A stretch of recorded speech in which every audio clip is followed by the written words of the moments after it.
Good morning students. आज हम लोग हॉस्पिटल एंड क्लिनिकल फार्मेसी इस सब्जेक्ट में एमसीक्यूज डिस्कस करने जा रहे हैं। टॉपिक का नाम है ड्रग इंटरेक्शन। आप लोग इस वीडियो को पूरा देखिए क्योंकि हमने पूरा चैप्टर कवर करने की कोशिश की गई है। तो स्टार्ट करते हैं हमारे फर्स्ट क्वेश्चन के साथ में। Alteration in the effect of one drug by prior or concurrent administration of another drug is called as drug interaction। एक ड्रग लेते हैं, साथ में दूसरे ड्रग लेते हैं, तो वो ए ड्रग बी ड्रग के साथ में इंटरैक्ट हो जाती है, कुछ ना कुछ अलग का इफेक्ट दिखाती है। ऐसे इफेक्ट को कहते हैं drug interaction. Types of drug interaction. Drug interaction कितने प्रकार का होता है? तो ड्रग फूड इंटरैक्शन होता है, ड्रग ड्रग इंटरैक्शन होता है। फूड के साथ भी कभी कभी ड्रग इंटरैक्शन देखने को मिलते हैं और ड्रग के साथ तो होते ही है। इसलिए आपको पता होगा कि आयुर्वेदिक मेडिसिन में बहुत सारा परहेज़ दिया जाता है। अगर उसकी मेडिसिन शुरू है तो ये नहीं खाना है, वो नहीं खाना है, फूड आइटम्स में वहाँ पर परहेज़ रहता है, तो इसीलिए रहता है वो। तो इसका ऑप्शन है both A and B. Drug interaction involving absorption, distribution, metabolism and excretion are called as pharmacokinetic। इसमें जो बी ऑप्शन है वो राइट आंसर है, pharmacokinetic interactions। Bisacodyl should not given with milk और एंटासिड बिकॉज बिस्कोडिल जो है ये purgative drug है, इसको मिल्क के साथ में नहीं देना चाहिए। क्यों, क्या होता है, उसका रीज़न क्या है? Because it causes disintegration of the drug. वो स्टमक में ही डिसइंटीग्रेट हो जाती है, जिस वजह से वॉमिटिंग और इरिटेशन हो जाता है और पीएच भी कम हो जाता है। इस कारण से ऑल ऑफ दी अबव इसका ऑप्शन है, आंसर है, और इसी वजह से इसको मिल्क या एंटासिड के साथ में नहीं देना चाहिए। Avoid tetracycline ciprofloxacin with metal ions like calcium, magnesium, aluminium and ferrous. ये जितने भी आयंस है ये सब क्या करते हैं, टेट्रासाइक्लिन या सिप्रोफ्लॉक्सासिन के साथ में कॉम्प्लेक्स फॉर्मेशन कर लेते हैं। और जब कभी किसी ड्रग का किसी के साथ में कॉम्प्लेक्स फॉर्मेशन हो जाता है तो वो ड्रग एब्जॉर्प्शन के लिए प्रोन नहीं हो पाती है और उस वजह से उस ड्रग का इफेक्ट नहीं मिलता है। Next question. Drug like cathartic. Cathartic जो हो गया ना वो एकदम हाईएस्ट डिग्री की परगेटिव एक्शन है, तो इससे क्या होता है, जीआई मोटिलिटी बढ़ जाएगी और ड्रग जो है वो समय से पहले ही बाहर निकल जाएगा बॉडी के। इसीलिए option A is the right answer. Tetracycline and penicillin gives 1 hour before और after meal because presence of food in stomach reduces the absorption of the drug. ये दो जो एंटीबायोटिक्स है, इस केस में क्या होता है कि आप जब कभी भी इसको साथ में देते हैं तो प्रेजेंस ऑफ फूड उसको डाइल्यूट कर देता है और उस वजह से उस ड्रग का इफेक्ट हमको देर से मिलता है। Next question.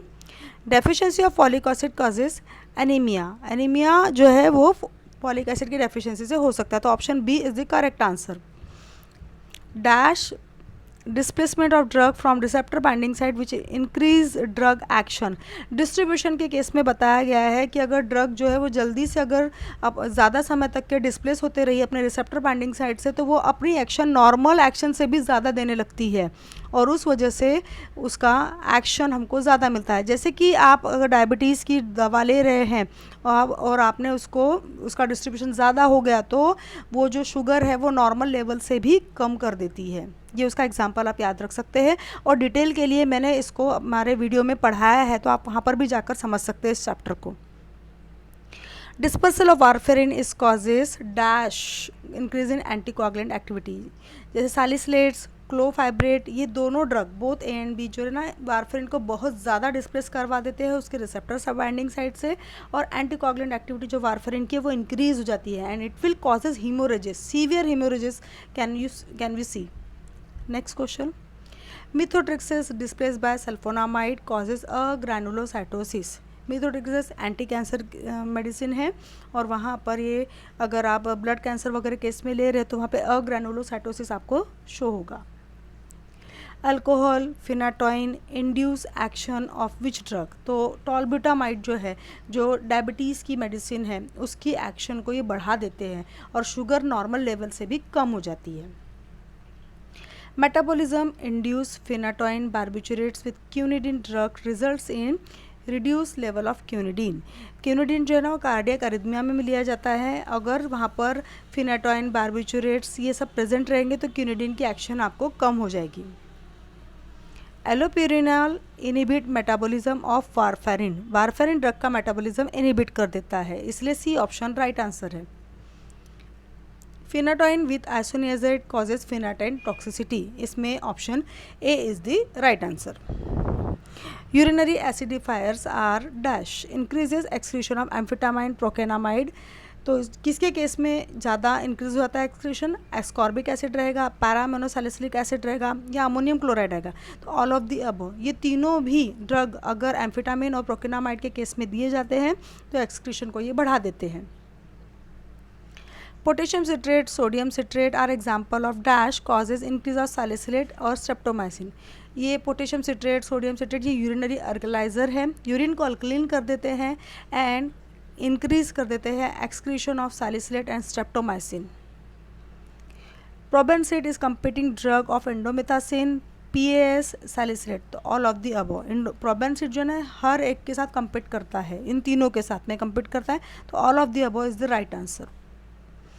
Methotrexate with competitive drug salicylate और sulphonamide results in bone marrow suppression. ये बहुत ही बड़ा साइड इफेक्ट है। मिथोट्रिक्सेट कॉम्पिटिशन करता है सैलिसिलेट और सल्फोनामाइड की वजह से, इसी वजह से ज़्यादा इफेक्ट देखने को मिलता है इस ड्रग का, and it will shows as bone marrow suppression. Following drug interaction show enhancing और सिनर्जिस्टिक इफेक्ट। एनहांसिंग मतलब बढ़ा हुआ इफेक्ट, सिनर्जिस्टिक इफेक्ट मतलब बहुत ज़्यादा इफेक्ट। तो इस केस में बी और C, MAO inhibitor and sympathomimetic drugs, option B is the right answer. And trimethoprim and sulfamethoxazole को अगर हम साथ में देते हैं तो सिनर्जिस्टिक इफेक्ट मिलते हैं, जो कि यूजफुल ड्रग इंट्रैक्शन में देखा गया है। Below drugs having opposite actions on CNS, जैसे कि अल्कोहल और एम्फेटामिन बोथ को बोला गया है। अल्कोहल जो रहता है वो CNS को डिप्रेस करता है एंड एम्फेटामिन CNS को स्टिमुलेट करता है, इसलिए दोनों की एक्शन जो है वो अपोजिट है, इसलिए ऑप्शन सी राइट आंसर है। Diuretic with digoxin dash always give good effect. Potassium chloride हमेशा डिगॉक्सिन के साथ में देना चाहिए, क्योंकि डायूरेटिक्स देने की वजह से बहुत सारे आयंस बॉडी के बाहर निकल जाते हैं यूरिन की वजह से, एंड इस वजह से वहाँ पर हमको एडिशनल पोटेशियम सॉल्ट सप्लीमेंट देना बहुत ज़्यादा ज़रूरी है, इसलिए ऑप्शन सी राइट आंसर है। Factor related to drug food interaction. अब ड्रग फूड इंटरैक्शन में कौन से फैक्टर्स हैं? तो क्या होता है, फूड डाइल्यूट कर देता है एंड एब्जॉर्प्शन ऑफ ड्रग कर देता है, डिले कॉम्प्लेक्सेशन ऑफ ड्रग कर सकता है, जैसे मिल्क और टेट्रासाइक्लिन का केस है। Alteration in gastric emptying, gastric emptying मतलब कि वो उसको डिले करवा देगा या फास्ट करवा देगा, जिस वजह से ड्रग वहाँ रह नहीं पाएगी, तो उस वजह से ये तीनों फैक्टर्स जो है वो ऑल ऑफ द अबव में जाएंगे, एंड इसका आंसर डी है। Milk reduces absorption of tetracycline, milk और टेट्रासाइक्लिन दोनों मिलकर कॉम्प्लेक्स फॉर्म कर देते हैं और उसका एब्जॉर्प्शन डिक्रीज हो जाता है, तो option C is the right answer. Tyramine metabolise the drug MAO inhibitor results in severe hypertension. Tyramine में ये इसमें सी ऑप्शन राइट है।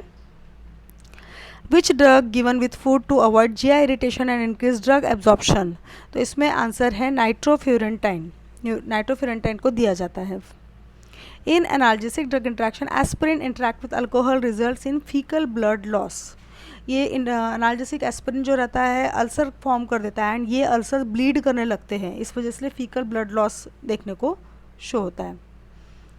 Now if aspirin interact with phenylbutazone, phenylbutazone inhibit uricosuric effect, aspirin compete phenylbutazone for plasma protein binding. इसके दोनों answer both of the above जो है, मतलब A and B both of the above बोला तो वो option C is the right answer.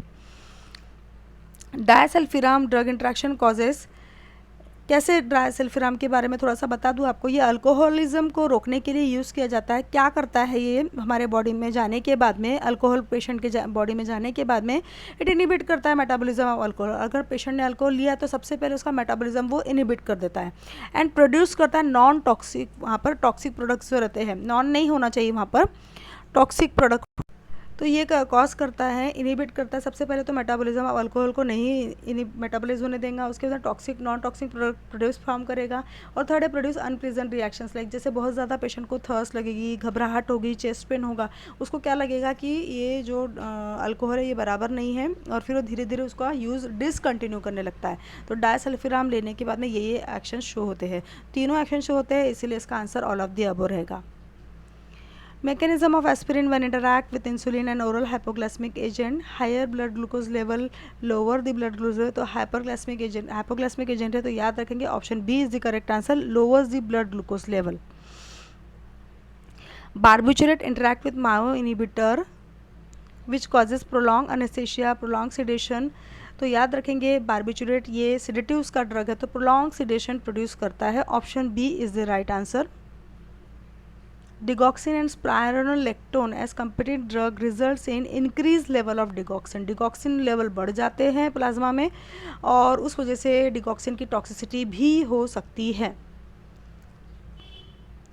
Acetylcholine and noradrenaline are antagonistic in nature. ये दोनों जो रहते हैं एंटागोनिस्टिक अपोजिट एक्शन के ड्रग है और दोनों के एक्शन अपोजिट होने की वजह से हम इनको ड्रग इंट्रैक्शन में अच्छी यूज़फुल ड्रग इंट्रैक्शन के अंदर में इसको हमको यूज़ कर सकते हैं।